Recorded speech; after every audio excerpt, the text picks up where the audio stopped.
Buenas a todos. En este video analizaremos las diapositivas tituladas ¿Cuándo hay arte?, en las que se aborda el capítulo del mismo nombre, escrito por Oscar de Gildenfeld, y el capítulo Lo museable, de María Cristina Ares.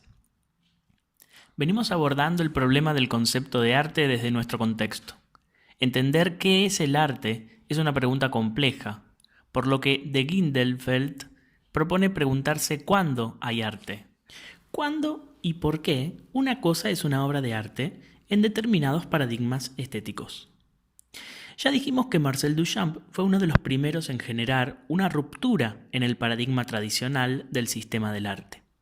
En ese paradigma tradicional, construido durante la modernidad, se piensa en un modelo de experiencia estética en el que el placer surge de la apariencia perceptible. En el paradigma contemporáneo, el placer está orientado por el saber teórico, por lo que no hay evidencia intrínseca en la obra que la legitime como tal. Durante ese paradigma tradicional, figurativo y naturalista, se dio un cambio a partir de la reproducción técnica de la imagen que originó un proceso de introspección en el que el arte comenzó a pensarse a sí mismo como tema. Durante las vanguardias históricas, ese proceso no solo se dio a través de la abstracción. Otros artistas comenzaron a repensar el arte desde otra perspectiva. La reproducción que observamos corresponde a una pintura que se conoce popularmente como «esto no es una pipa», en referencia a la frase que aparece escrita sobre el lienzo. Se trata de una obra de René Magritte, pero el verdadero título es La traición de las imágenes. Podríamos interpretar que Magritte está señalando el carácter ficticio del paradigma tradicional y la carencia de esa pretendida objetividad.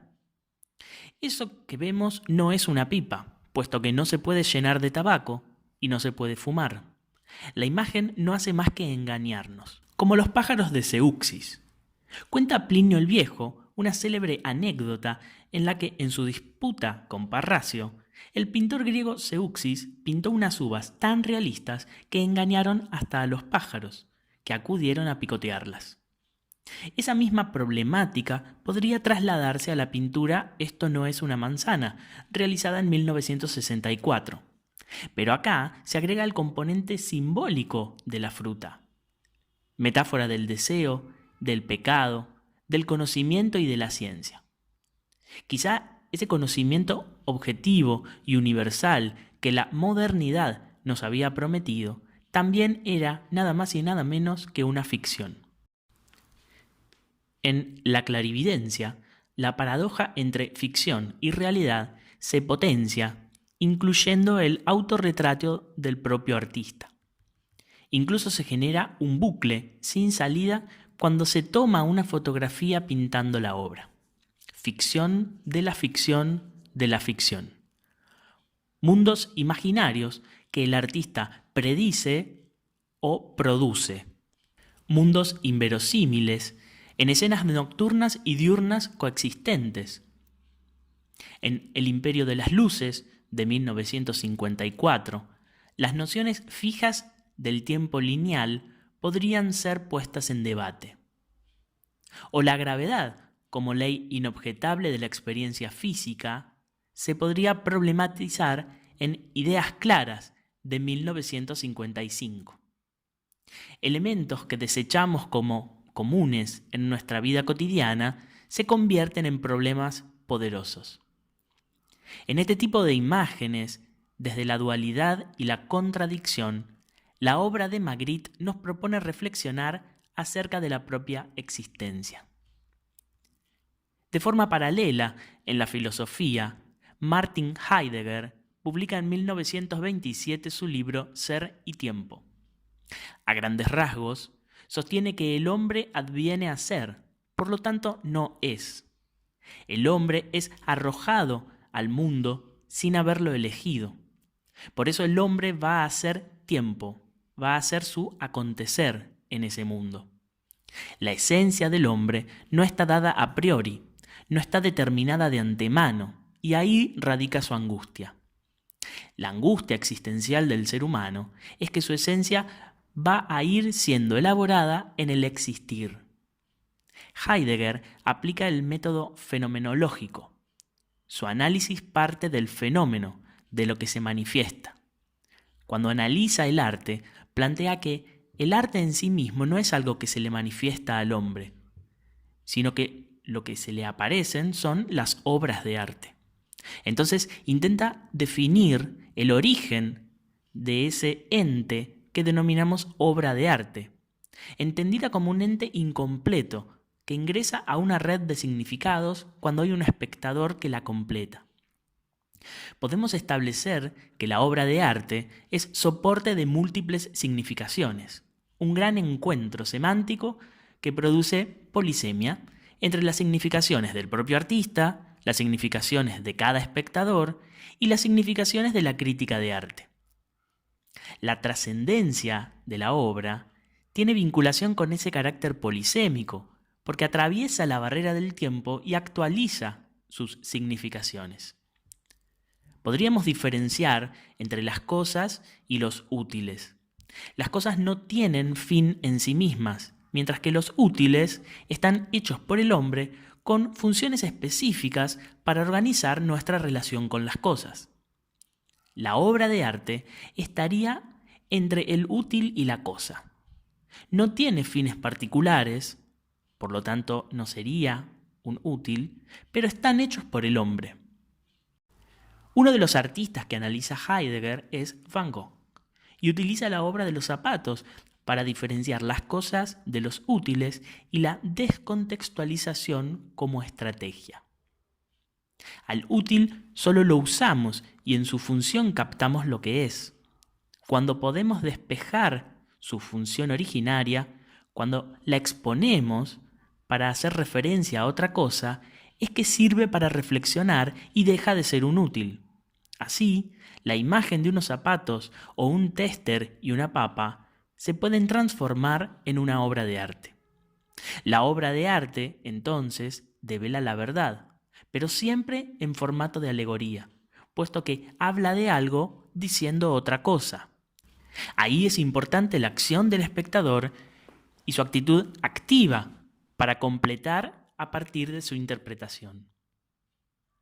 Existe en la obra de arte una dialéctica entre lo oculto y lo desoculto, una tensión entre lo que se muestra y lo que es velado. Y la obra no solo oculta, sino que muestra que está ocultando algo, da pistas de ese ocultamiento, dando lugar a un campo de interpretaciones, abriendo un mundo original fundado en sí mismo.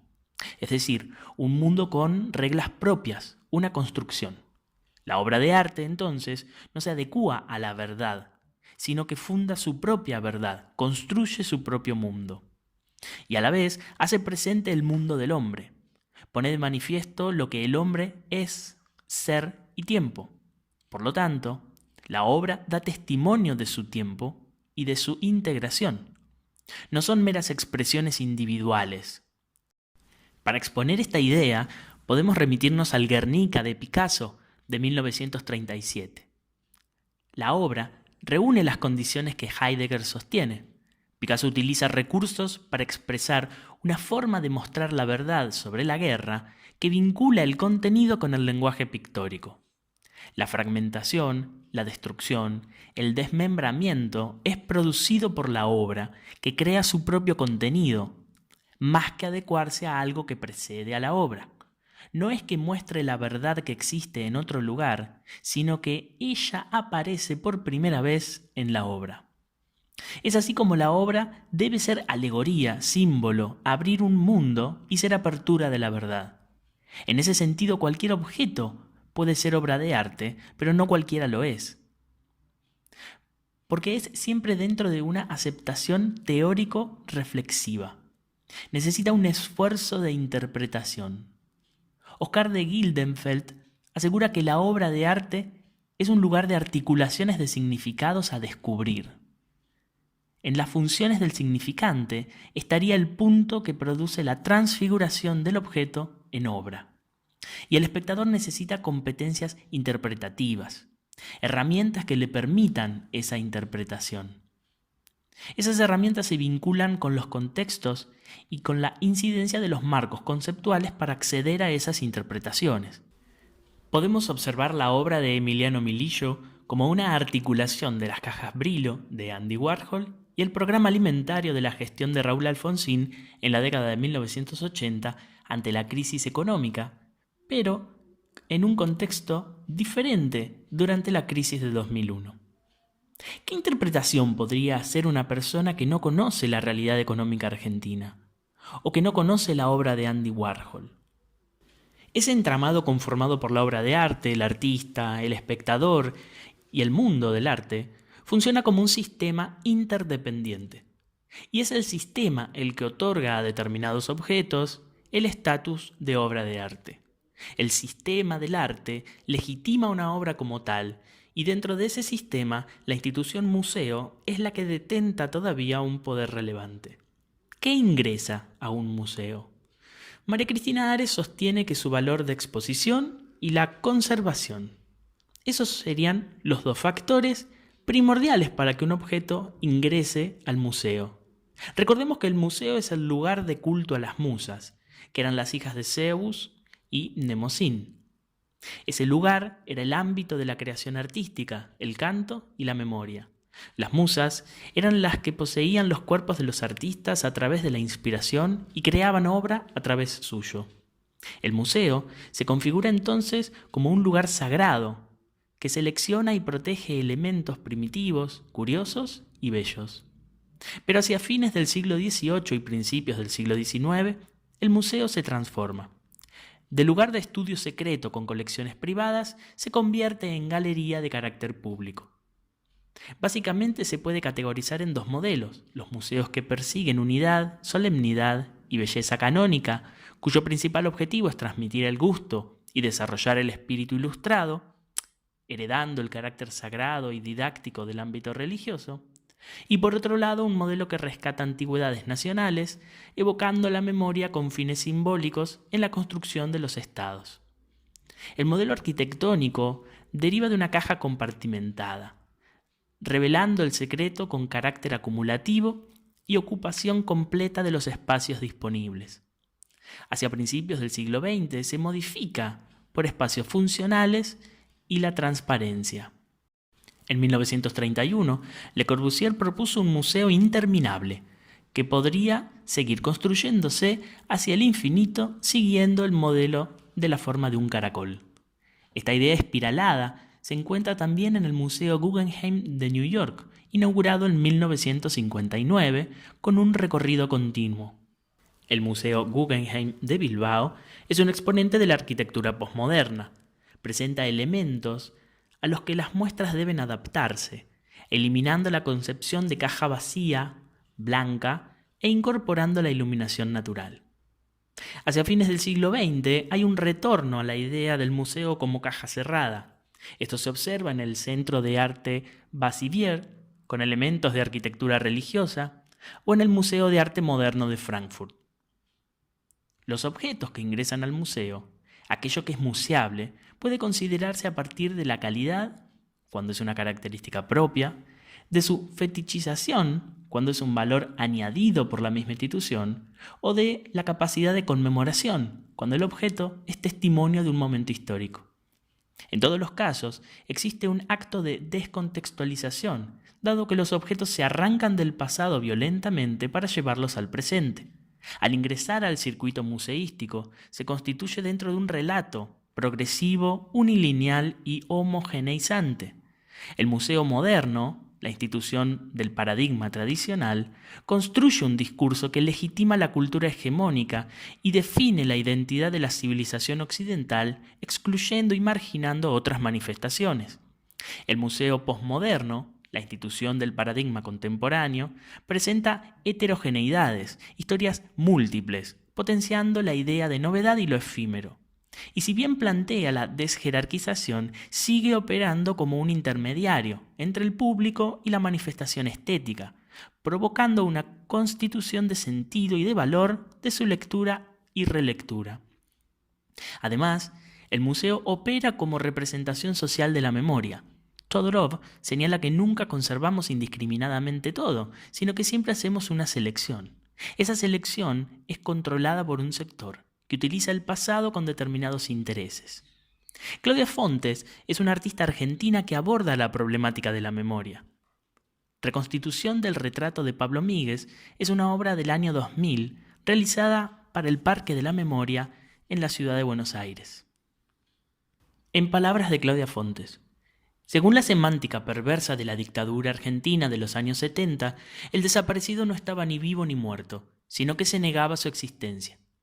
Junto con el robo de personas, se secuestraban fotos, documentos, evidencias que pudieran probar la existencia de esa persona.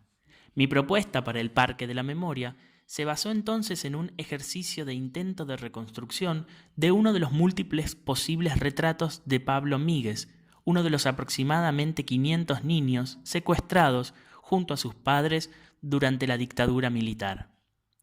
Este intento de reconstrucción de una imagen fue un ejercicio de reconstrucción de memoria colectiva en el que participaron familiares, amigos y niños de su edad en el momento de la reconstrucción. Al ejercer el derecho a la memoria, intentamos juntos desarticular aquella semántica perversa y dar evidencia de un hecho sobre el cual lamentablemente aún existe la amenaza de su negación. En 2017 fue elegida para el envío argentino a la Bienal de Venecia y presentó una obra titulada El problema del caballo. La instalación muestra una escena congelada en el tiempo, en la cual un caballo, una mujer y un joven reaccionan de maneras diferentes ante una paradoja. Vemos desarrollarse una crisis y sus síntomas son al mismo tiempo la causa del problema. La escena está inspirada en aquellos íconos culturales del siglo XIX, en torno a los cuales se construyó artificialmente la identidad cultural argentina y los desafía en una escena surreal que tiene la impronta de una aparición. Las fuentes iniciales que toma Fontes fueron tres: la presencia oculta del caballo detrás del edificio, puesto que el caballo y su tracción a sangre cumplían en la época en la que se construyó el arsenal un rol protagónico en la fabricación y el transporte de la madera, el ladrillo y el hierro en Italia. Segundo, la función original del edificio en la fabricación de cañones y balas de cañón para los barcos que se construyeron desde el siglo XIII a través de líneas de producción. Y por último, la historia de la Bienal de Venecia como institución que insiste en perpetuar la tradición decimonónica de las representaciones nacionales, por lo que Fontes problematiza cómo nuestra idea de nación se ha forjado a través de la historia. En este sentido, la pintura La Vuelta del Malón de Ángel de la Valle de 1892 es una referencia clave para el problema del caballo, ya que fue la primera obra de arte comisionada a un artista con el propósito específico de representar culturalmente en el exterior a la República Argentina como nación. La pintura representa lo que entonces se entendía como la conquista del desierto, la apropiación violenta por parte del Estado de las tierras habitadas por poblaciones indígenas en el siglo XIX en Argentina. Gabriel Giorgi escribe: el caballo, protagonista central de las narrativas capitalistas y coloniales de extracción y de configuración de lo natural en recurso, que fue y sigue siendo el modo dominante de inscripción de América Latina en los imaginarios globales, aquí salta, corcovea, patea el tablero de los tiempos y las formas, y trae como problema la pregunta por otra relación posible, a la vez que urgente, entre humano y animal, y por lo tanto, otros modos de relación entre los cuerpos, otro entre cuerpos, que no queden capturados en las narrativas de la dominación y control que finalmente son las únicas que el capital ha podido inventar. Claudia Fontes dice: el hecho de que cualquier país se postule como una nación única y homogénea me parece que siempre fue y seguirá siendo una ficción, y que es una ficción violenta. Dice Andrés Duprat que la obra de Fontes puede verse como una pregunta abierta sobre las posibilidades de revertir las múltiples manifestaciones de la colonización, al subrayar cómo los destinos de las especies humana y equina han sido entrelazados por la explotación desde el mismo momento en que domesticamos los caballos. El problema del caballo ofrece un relampagueo para reinterpretar la historia de modo diferente, una oportunidad de construir una narrativa alternativa para nuestro futuro como especie. Hasta aquí el video de hoy. Nos vemos en próximos encuentros.